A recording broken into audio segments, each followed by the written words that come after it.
We got a hammer until March 24. Bellevue Public Schools partnered with John Baylor ACT Prep this winter to prepare the junior class for the March 24th ACT. The program has been training juniors for several weeks, but let's look at how it's affecting teachers and counselors. My name is Mr. Schultz. I'm a school counselor here at Bellevue West High School. I work with letters L, E to R-O. The counselor's role has really been kind of helping. So when we put this into place, Mr. Ross asked me if I would kind of run with it a little bit. And so each of the counselors then helps me with different pieces of it. Some of it's just logistics of getting kids in and out, answering questions about the ACT, talking to parents about the online access they have to his online portion of the program that each kid's had, how they log into it. Mrs. Hinkle at the Career Center has helped quite a bit with putting together some of the calendar and logistics that we've used and stuff.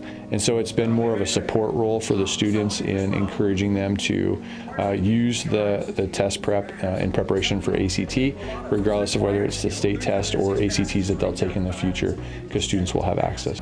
So they're going through learning just what we call the 19 grammar rules in terms of English, different ways to remember math, a little different like acronyms and things to get through the math portion. They'll learn a lot about how to read graphs in the science piece, and then how to figure out what in the reading is important and what isn't. So it's really a way to learn how to take the test a little more efficient and quickly.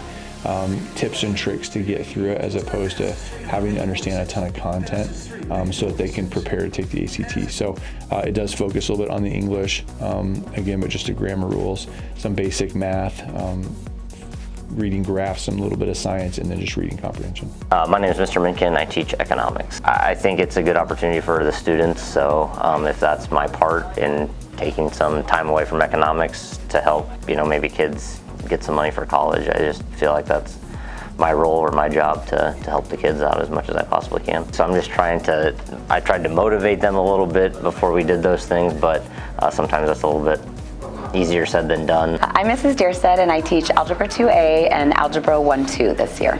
The juniors that miss are usually pretty good about getting their assignments ahead of time or coming in afterwards just to get what they missed. I let them come in during GPS if they need help with anything. We usually add like some standardized test prep questions to assignments and stuff, so they get used to that.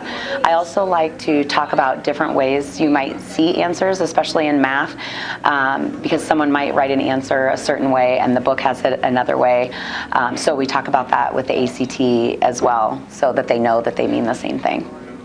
I am Ms. Procopio, and I teach English 11, AP, and regular.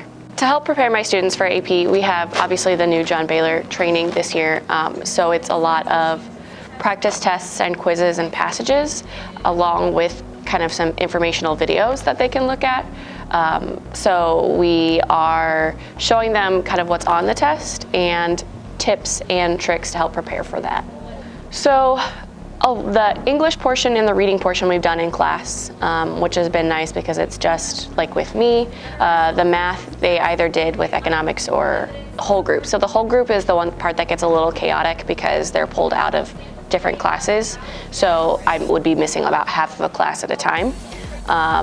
But for my planning purposes, I've just adjusted around it, and we've had like work time for people that are in class. But I like the part where I'm doing it with my classes myself, because I have a little bit more like control of what they know and what they don't know and what they need help with.